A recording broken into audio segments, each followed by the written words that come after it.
Toyota has its authentic SUVs, the 4Runner and the Land Cruiser. But let's face it, not every family is going rock crawling or on safari, even though we wish we were. For the families that need the SUV space but not the SUV gear, there's the Toyota Highlander. It's new this year, and a lot's changed. So, how does it stack up against the Dodge Durango and the Nissan Pathfinder?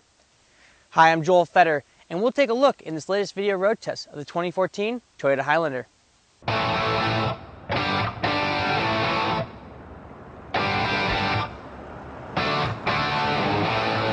Let's start with the inside story. It's massive, and while that's not news, this new, better looking cabin is. Now, it's been spending some time at the spa, and that's a good thing. These big gauges and real climate controls, those are a welcome sight. Opt for navigation, you'll get this big touchscreen. The actual dashboard shape is new, and we like it. It's refined and feels nice. We also love these storage bins strewn about the cabin for small items, like a cell phone. There's plenty of room up front here, but if we had our choice, we would put the base cloth seats from the Highlander in all models because these leather ones aren't quite as supportive. But some of the leather ones do offer ventilation, which we kind of depend on in the summer. Behind the front seats, the Highlander will haul 5 or 6 people, depending on how you configure it. Now, you can get a split folding 3-person bench seat with a recline feature or a pair of captain's chairs like our tester. We really like that recline feature for long road trips. And the sliding function, that's pretty slick too. This third row back here, well, it's still for kids, teenagers, and maybe a guest who stayed a few days too long. But behind the third row, there's more storage space, almost 14 cubic feet. Fold away the second and third row seats, and there's as much space as a Ford Flex or Mercedes GL. Safety gets a makeover in the Highlander too. With 8 airbags and a standard rear view camera, the Highlander earns some of the best crash test scores of all. And now, you can order blind spot monitors, a lane departure warning system, and parking sensors.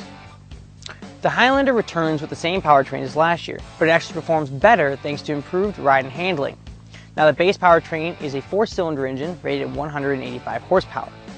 If this sounds like a price leader to you, that's because it's actually better than that.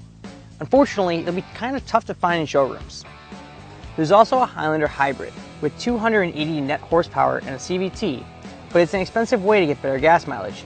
It's rated 28 miles per gallon combined, but we've observed less in previous hybrids. The 4-cylinder will get 22 combined. Most Highlanders will come with a 270 horsepower V6 with either front or all-wheel drive.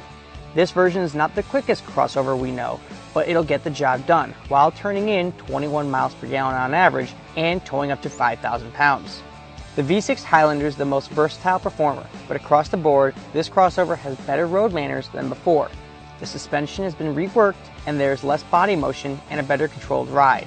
It is not too firm, though we'd avoid the optional 19-inch wheels. It's not as quiet or as cushy as the outgoing model, but this new Highlander doesn't feel nearly as clumsy as it once did. For about $30,000, the Highlander comes standard with Bluetooth, power features, a nicely composed cabin, and on the option list there's a power driver seat, satellite radio, and a power tailgate, as well as navigation and blind spot monitors. Load it up and you're at about $45,000 for a gas-powered Highlander and $50,000 for a hybrid model. So what's the bottom line? The 2014 Toyota Highlander covers familiar family territory without straying too far into adventure land. Be sure to follow the Car Connection on Facebook, Twitter, and YouTube. I'm Joel Fetter, and thanks for watching.